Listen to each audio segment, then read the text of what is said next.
స్వరము. పిత పుత్ర పవిత్రాత్మ నామమున ఆమేన్. ప్రభు మీతో నుందురుగాక, మీ ఆత్మతోనూ ఉందునుగాక. పునీత లూకా గారు రాసిన సువిశేషంలోని భాగము. ప్రభువా మీకు స్తుతి కలుగునుగాక. 3వ అధ్యాయము పవిత్ర వచనములు 2 నుంచి 6 వరకు. అప్పుడు ఎడారిలో ఉన్న జకరియా కుమారుడగు యోహానునకు దేవుని వాక్కు వినిపించెను. అతడు యొర్దాను నదీ పరిసర ప్రదేశములందంతటా సంచరించుచు పాప క్షమాపణ పొందుటకై పరివర్తనము చెంది బాప్తిస్ము పొందవలెనని ప్రకటించుచుండెను. యెషయా ప్రవక్త గ్రంథమందు ఇట్లు రాయబడును: ప్రభు మార్గమును సిద్ధమునర్పుడు, ఆయన త్రోవను తీర్చిదిద్దుడు అని ఎడారిలో ఒక వ్యక్తి కేకలిడుచుండెను. ప్రతి లోయ పోడ్చబడును, పర్వతములు కొండలు సమము చేయబడును, వక్ర మార్గములు సక్రము చేయబడును, కరుక మార్గములు నునుపు చేయబడును. సకల మానవులు దేవుని రక్షణమును గాంచుదురు. ఇది జీవమిచ్చు ప్రభుని సువిశేషము. ప్రభువా మీకు స్తుతి కలుగును గాక. దేవునిచే అమితముగా ప్రేమించబడుతున్నటువంటి ప్రియ క్రైస్తవ సహోదరి సహోదరులారా, ఈ ఆగమనపు కాలపు 2వ ఆదివారపు వాక్య పరిచర్యకై మిమ్మల్ని అందరినీ ప్రేమతో ఆహ్వానిస్తూ ఉన్నాను. ఈనాటి గ్రంథ పఠనాలు నిరీక్షణయే మన రక్షణానందం అనే అంశంపై కేంద్రీకృతమై ఉన్నాయి. అయితే దైవ ప్రజలారా, ప్రతి ఒక్కరు కూడా తమ జీవితంలో ఆనందంగా ఉండాలని కోరుకుంటారు. ఆ ఆనందము నిమిత్తమై అనేక మార్గాలను చేపట్టి వారు సంతోషముగా ఉండాలని తలస్తారు. అయితే దైవ ప్రజలారా, వీటన్నిటికంటే క్రీస్తు ప్రభువే ఆ ఆనందమునకు నిధి.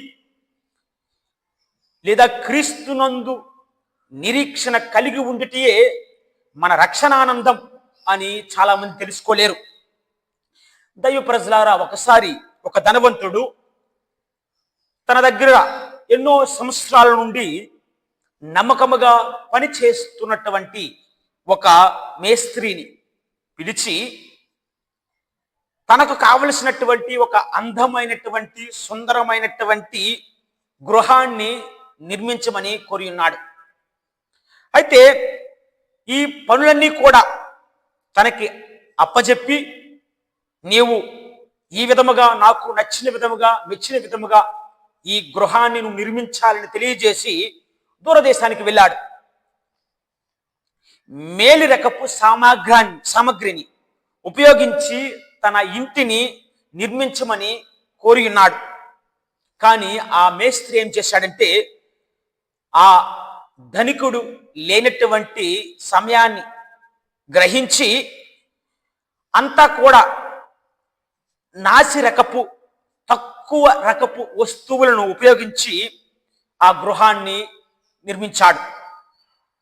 అయితే ప్రీతమ క్రైస్తవ సహోదరి సహోదరులారా, బయటికి ఆ గృహం చాలా ఆకర్షవంతముగా అందముగా కనిపించినప్పటికీ కూడా లోపల మాత్రం అది దృఢముగా లేదు. ఇంతలోనే ధనవంతుడు తిరిగి తమ గృహానికి రానే వచ్చాడు. అయితే ధనవంతుడు వచ్చిన వెంటనే ఈ మేస్త్రి,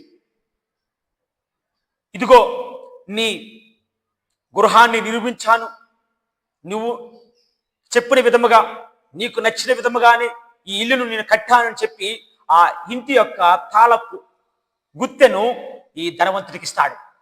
ఆ ధనవంతుడు ఆ మేస్త్రి వైపు చూస్తూ చిరునవ్వుతో ఆ తాళాలను తిరిగి తనకే ఇస్తాడు. ఇస్తూ ఈ విధంగా అంటాడు: ఈ గృహము నీకే, నీకోసమే ఈ గృహాన్ని నేను నిర్మించమని కోరి ఉన్నాను, కాబట్టి ఇప్పటి నుండి ఈ గృహము నీదే అని చెప్పి ఆ తాళపు గుత్తెను తన చేతిలో పెట్టినప్పుడు ఈ మేస్త్రి ఇల్లు తన కోసం ఇచ్చాడని సంతోషించాలో తెలియదు, లేదా నాసిరకపు వస్తువును ఉపయోగించి ఈ భవనాన్ని నిర్మించానని బాధతో సిగ్గుపడుతూ తల దించుకున్నాడు. ప్రీతమ క్రైస్తవ సహోదరి సహోదరులారా, కొన్నిసార్లు మన నిరీక్షణ కూడా ఇలానే ఉంటుంది. ప్రభు యేసు రాకడకై, ఆయన్ని ప్రసాదించే రక్షణకై మనమందరం కూడా ఎంత మేరకు సిద్ధపడుతున్నాం? నాణ్యమైనటువంటి మార్గాలను చేపట్టి నిరీక్షణతో అతని రక్షణ కోసమే మనం వేచున్నాం అనే ఆత్మపరిశీలన చేసుకోవాలి. శ్రమలలో, బాధలలో, బానిసత్వములో మగ్గురుచున్నటువంటి ఇజ్రాయేలు ప్రజలను రక్షించిన దేవుడు ఈరోజు నువ్వు కూడా అలాంటి నిరీక్షణతో వేచినప్పుడు తప్పకుండా నిన్ను రక్షిస్తాడని గ్రహించగలుగుతున్నావా? ఆత్మ పరిశీలన చేసుకోవాలి. ఈనాటి మొదటి పట్టణానికి వచ్చినట్లయితే దైవ ప్రజలారా, ఇజ్రాయేలు ప్రజలను నెబుకద్నెజరు క్రీస్తు పూర్వం 586వ సంవత్సరంలో దండెత్తి వారిని అందరినీ కూడా తమ దేశానికి బానిసలుగా తీసుకుపోయి బానిసత్వం బతుకును వారికి కట్టబెట్టాడు. అయితే దైవ ప్రజలారా, వీరికి ఎలాంటి స్థితి రావడానికి కారణం ఏంటంటే, ఇశ్రాయేలు ప్రజలు నిజ దేవుడిని, సైన్యములకు అధిపతి అయిన యావే దేవుడిని విడిచిపెట్టి అన్య దేవతలను ఆరాధించడం, పూజించడం, దేవుని యొక్క ప్రేమను తెలుసుకోకుండా తలబిరుస్తనముతో వారు జీవించిన దానికే వారు బానిసలుగా వెళ్ళారని మనకి తెలుస్తూ ఉన్నది. కాబట్టి ప్రీతమ క్రైస్తవ సహోదరి సహోదరులారా, ఇలాంటి స్థితిలో ఉన్నప్పుడు వారు దేవుని యొక్క ప్రేమను తిరిగి తెలుసుకుంటూ కొంతమంది యెరూషలేములో ఉన్నటువంటి దేవాలయములకు బలులు అర్పించటానికి ధాన్యమును, ధనమును, పశు సంపదను వారు పంపిస్తుంటే, మరికొందరు ఆ దేశములోనే ఉంటేనే వారు చేసినటువంటి తప్పిదములు గుర్తుకు తెచ్చుకుంటూ దేవుని యొక్క దండను పొందకూడదని దేవునికి మళ్ళీ మొరపెట్టారు. అలాగే ఇలాంటి స్థితిలో ఉన్నారు. మరి ఇలాంటి స్థితిలో వారు ఉంటూ పాపోచ్చరణం పొందాలి అని ఆలోచిస్తున్నటువంటి సమయంలో ఈనాటి మొదటి పట్టణంలో బారూకు ప్రవక్త ఊరటనిచ్చే మాటలు మాట్లాడాడు. వారి యొక్క చెవులకి చాలా హాయిగా అనిపించే మాటలను, పలుకులను ప్రవక్త పలుకుచున్నాడు. ఇజ్రాయేలు ప్రజలకు తిరిగి ప్రభు తన వైభవాన్ని లేదా తన యొక్క మాతృ భూమిని ప్రసాదిస్తాడని అని పలికిన మాటలు, రక్షణ వాగ్దానపు మాటలు ఎంతో ఓర్పును, ధైర్యాన్ని, సంతోషాన్ని, ఆనందాన్ని ఇజ్రాయేలు ప్రజలకు దయచేయడం మనం చూస్తూ ఉన్నాం. కాబట్టి ప్రీతమ క్రైస్తవ సహోదరి సహోదరులారా, ఇక్కడ ప్రవక్త బారూకు ప్రవక్త అంటున్నాడు, మీరు ఏ విధముగానైతే బానిసలుగా తీసుకు వెళ్ళారో నెబుకద్నెజరు ద్వారా, ఇప్పుడు దైవ వైభవముతో, దేవుని యొక్క వైభవముతో ఒక కిరీటము వలె మీకు ధరించబడి బానిసత్వపు జీవితానికి మీరు విడిచిపెట్టి వదిలి తిరిగి రాజవైభవముతో మీ పవిత్ర నగరమైనటువంటి యెరూషలేమును చేరుకుంటారు.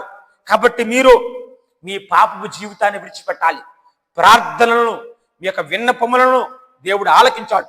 కాబట్టి దైవ ప్రజలారా, ఇప్పటికైనా మీరు తెలుసుకోవాలి, దేవుని యొక్క కరుణ, ప్రేమ అనంతమైన తెలుసుకొని తమకు దేవునికి ఇష్టమైనటువంటి జీవితాన్ని మీరందరూ కూడా జీవించాలి అని వాక్యం ద్వారా ప్రవక్త వాళ్ళకి తెలియజేశాడు. కాబట్టి ప్రీతమ క్రైస్తవ సహోదరి సహోదరులారా, ఇజ్రాయేల్ ప్రజలు తండ్రి దేవుని యొక్క దయను పొంది విమోచన పొందినప్పటికీ కూడా అది కొలత కాలమే.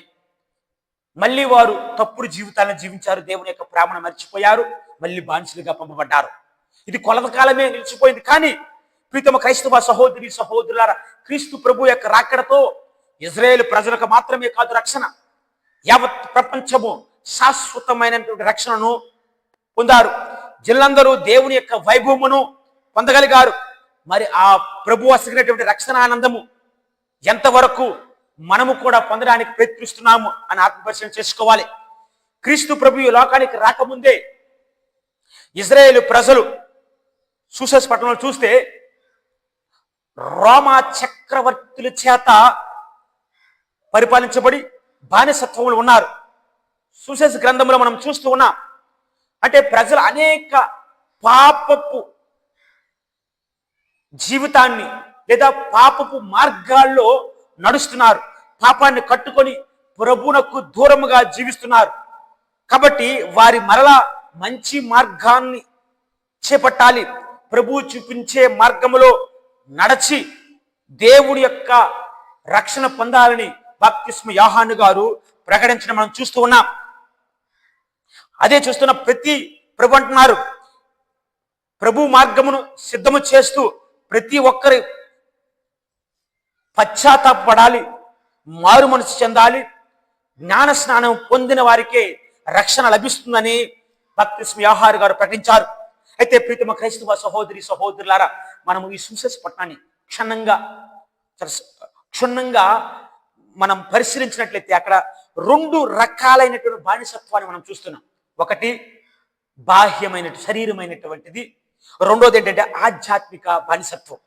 శారీరక బానిసత్వం అనగా ఇశ్రాయేలు ప్రజలందరూ కూడా రోమా చక్రవర్తుల యొక్క పాలనలో ఉన్నారు. ఆధ్యాత్మిక బానిసత్వం అంటే వారి పాపము చేస్తూ అంధకారంలో జీవించటే, అంటే సైతానుకు బానిసలై జీవిస్తున్నారని మనం అర్థం చేసుకోవాలి. కావున ప్రీతమ క్రైస్తవ సహోదరి సహోదరులారా, దేవుడు క్రీస్తు ప్రభు బాప్తిస్మ యోహాను ద్వారా ఇప్పుడు ప్రజలు చేస్తున్న పాపపు స్థితిని విడనాడి సోదర ప్రేమను, ప్రభువు చూపించే మార్గమును వారు చేపట్టాలి, నీతి గల మార్గమును చేపట్టాలి, న్యాయమైనటువంటి మార్గములో నడవాలి అని బాప్తిస్మ యోహాను వారికి బోధిస్తున్నారు. కాబట్టి ఈ నూతన జీవితాన్ని పొందాలంటే, ప్రభు అసగే నూతన జీవితాన్ని పొందాలంటే, ఆ రక్షణ పొందాలంటే వారందరూ కూడా పాపపు జీవితాన్ని విడిచిపెట్టి తాను వసుకుతున్నటువంటి తపోస్థానాన్ని వారందరూ కూడా అందుకోవాలి, ఆశ్రయించాలని బోధించారు. ప్రీతమ క్రైస్తవ సహోదరి సహోదరులారా, బాప్తిస్మ యోహాను ఏషియా ప్రవక్త పలికేట మాటలనే పలికి ఉన్నాడు. అవేంటంటే, ప్రభు మార్గమును సిద్ధమనర్చుడు, ఆయన త్రోవను తీర్చిదిద్దుడు అని ఎడారిలో ఒక వ్యక్తి కేకలిడి సాగను. ప్రతి లోయ కూర్చబడును, పర్వతములు కొండలు సమము చేయబడును, వక్ర మార్గము సక్రము చేయబడును, కరుకు మార్గము నునుపుగా తయారు చేయబడునని యెషయా ప్రవక్త పలికిన మాటలనే తిరిగి బాప్తిస్మ యోహాను గారు కూడా ఇశ్రాయేలు ప్రజలకు బోధించడం మనం చూస్తున్నాం. కాబట్టి ప్రీతమ క్రైస్తవ సహోదరి సహోదరులారా, ప్రభు యొక్క రాకడ రక్షణాయుతమైనటువంటిది. ఆ రాకడతో మనకు రక్షణ లభిస్తున్నది. మనమందరం కూడా చిత్తశుద్ధితో, మనమందరం పాపపు జీవితాన్ని విడిచిపెట్టి నిరంతర కృషితో నిరీక్షణలో మనము ఉండాలని బాప్తిస్మ యోహాను గారు తెలియజేస్తున్నారు. మరి ప్రభు యొక్క రాకడతో మన శారీరక రుగ్మతులే కాకుండా ఆధ్యాత్మిక అంధకారాన్ని ప్రభువు తీసివేస్తాడు. కాబట్టి ప్రభువును పొందాలంటే ప్రభు ఏర్పరిచినటువంటి మార్గంలో మనం నడవాలి, సిద్ధపడాలి. కాబట్టి చిన్న చిన్న తప్పులను సరిదిద్దుకుంటూ ప్రతి దినము అనుక్షణము ప్రభు రాకడ కోసమే మనమందరూ కూడా సిద్ధపడాలని వాక్యం సెలవిస్తూ ఉన్నది. అదే అంశాన్ని మనమందరూ కూడా 2వ పట్టణంలో కూడా చూస్తూ ఉన్నాం. ప్రతి క్రైస్తవుడు జ్ఞానవంతమైనటువంటి నీతివంతమైన మార్గములో దినదిన అభివృద్ధి చెందాలి. ఉత్తమమైన దానిని ఎన్నుకొని రుజు మార్గములో కల్మషము లేనటువంటి వాడిగా, నిర్దోషులుగా తమను తాను తయారు చేసుకోవాలని పునీత పౌలు మహర్షి ఫిలిప్పీలకు రాసిన లేఖ ద్వారా మనకు తెలియజేస్తూ, అప్పుడే ప్రజలందరూ కూడా ఆయన యొక్క మహిమను, రక్షణను పొందగలరని బోధిస్తూ ఉన్నాడు. అవును ప్రీతమ క్రైస్తవ సహోదరి సహోదరులారా, మనము కూడా బానిసత్వంలోనే ఇముడి ఉన్నాం. అనేకమైన పాపపు జీవితానికి లోనై సైతాను యొక్క సంఖ్యలకు చిక్కుకొని సైతాను యొక్క జీవితాన్ని మనము కూడా జీవిస్తున్నాం. వాటినన్నిటి కూడా విడిచిపెట్టమంటున్నాడు. ఒక్కొక్కసారి ప్రీతమ క్రైస్తవ సహోదరి సహోదరులారా, మనం మన అనుకునే అహముతో లేదా మన ఆస్తుపాస్తుల కోసమే లేదా మన శ్రేయస్సు కోసమే మనం సంపాదించుకోవాలి అనే ఆశతో, మనం బాగుండాలని ఆశతో జీవిస్తూ ఉంటాం. ఇతరుల మర్చిపోతాం, పొరుగు వారిని మర్చిపోతాం, సోదర ప్రేమను మర్చిపోతాం. గమనించవలసిన అంశం మరొకటి ఉంది ఈనాటి సువిశేష పటంలో. ఇక్కడ ఎడారిలో బాప్తిస్మ యోహాను గారు స్వరాన్ని విన్నాడట. అంటే మనుగడ లేని స్థితిలో, ఒక్కొక్కసారి ఇలాంటి అంటే నేను నా అనే స్వార్థములో జీవిస్తున్నప్పుడు మన జీవితాలు కూడా ఎడారిగా మారిపోతాయి. కష్టాలు, నిరాశ, నిస్పృహలు, ఒంటరితనం, దిక్కు లేని స్థితి, ఎటు వెళ్ళాలో తెలియని స్థితి. ఇలాంటి స్థితిలో మన జీవితాన్ని మనమే నాశనం చేయాలనుకుంటా ఎడారిగా మారిపోయినట్టు జీవితాలుగా మనం కనిపిస్తుంటాయి. ఏమీ తోచని స్థితిలో మనం అందరూ కూడా ఉంటాం. మరి అలాంటి సమయంలో కూడా ప్రభు నీతో మాట్లాడుతాడు. నీ జీవితం ఎడారిగా మారిపోయినప్పుడు కూడా వాక్యము ద్వారా దేవుడు నీ జీవితంలోకి వస్తాడు, నీ ద్వారా నీతో మాట్లాడుతాడు. మరి ఆ యొక్క స్వరాన్ని నువ్వు వినగలుగుతున్నావా? బాప్తిస్మ యోహాను వినగలిగాడు. ఎడారిలో ఉన్నప్పటికి కూడా, మనుగడ లేని స్థితిలో ఉన్నప్పటికి కూడా దేవుని యొక్క స్వరాన్ని విన్నాడు, చివరికి స్పందించాడు. మరి ప్రీతమ క్రైస్తవ సహోదరి సహోదరులారా, నేటి క్రైస్తవుడుకు రక్షణ నిరీక్షణ అవసరమా లేదా అని అంటే, ఆ ప్రభు మళ్ళీ తిరిగి వచ్చి తను రక్షించాలని కోరుకుంటాం. మరి ప్రతి దినము కూడా క్రీస్తు ప్రభు దివ్య పూజ బలి ద్వారా దిగి వస్తున్నాడు. తన యొక్క శరీర రక్తమును మనకి ఇస్తూ ఉన్నాడు. మరి వాటిని స్వీకరించడానికి మనం సిద్ధపడుతున్నామా?